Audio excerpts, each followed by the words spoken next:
जो टावर उन समय बिगड़ गए हो ना, वो जब तक धोती पहने तब तक भी नहीं सुधरे।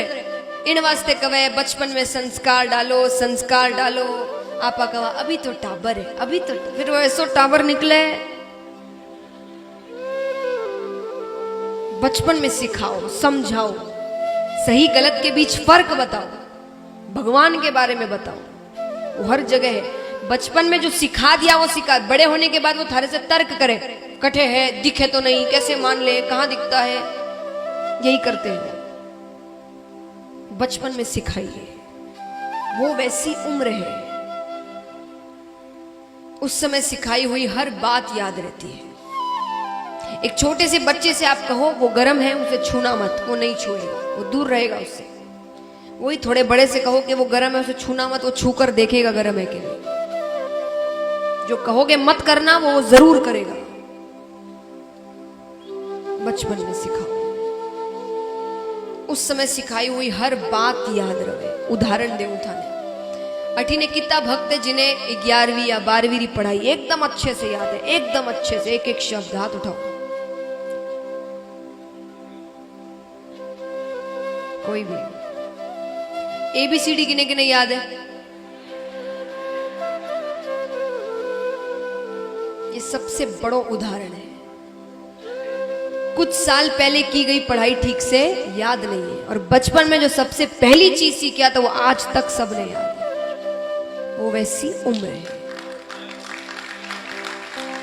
उस समय सिखाई। प्रेम अपनी जगह, सही गलत अपनी जगह। एक बहुत अच्छे व्यक्ति ने कहा था, कहते हैं कि आप, कई बार होता है ना बच्चे जिद करते हैं, रोने लग जाते हैं। कई बच्चे होते हैं ना, बाजार में आप कुछ नहीं दिलाओ वो जिद पकड़ लेते हैं, वहीं पर लेट जाएंगे, रोने लग जाएंगे, चिल्लाने लग जाएंगे। भले ही आप दिला क्यों नहीं रहे, क्योंकि उनकी गलत जिद है, वो उन्हें उसकी जरूरत नहीं, पर वो तो अंत में जाकर आप दिला देते, अरे वो रोता है। फिर वो बच्चा उसे वो ये समझ लेता है कि रोना यानी रोने से सब कुछ मिल जाएगा। फिर वो अपनी हर जिद आपसे वैसे ही पूरी करवाता है। तो इसी को लेकर उस व्यक्ति ने कहा था कि अगर आप बच्चे को उपहार नहीं देंगे, उपहार यानी जो गलत जिद वो कर रहा है, कि अगर आप एक बच्चे को उपहार नहीं देंगे तो वो कुछ देर रोएगा, कुछ देर, कितनी, थोड़ी 2, 3, 4 दिन तक रोता रहेगा एक उपहार के लिए, कुछ देर रोएगा।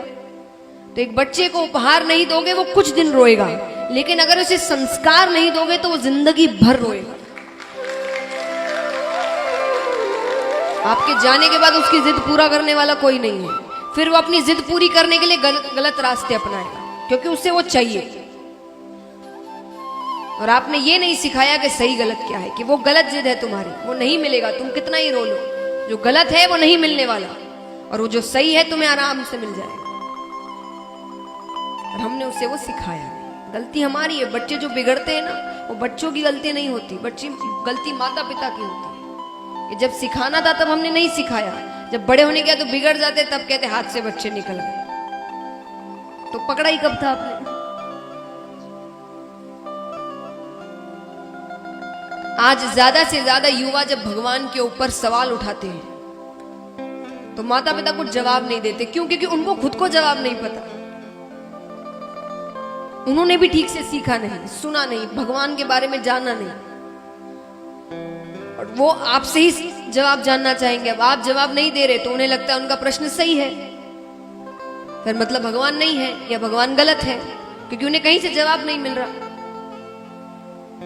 और आप भी ऐसा नहीं कि आप उन्हें ये कहे कि तुम्हें जवाब नहीं मिला तो तुम जाकर पढ़ो, किताबें हैं उनमें उत्तर दिए गए हैं, भगवान ने कब क्या किया, किस लिए किया, सब कुछ लिखा गया है उसमें, कौन सी लीला किस कारण हुई थी, पर कोई बताने वाला नहीं।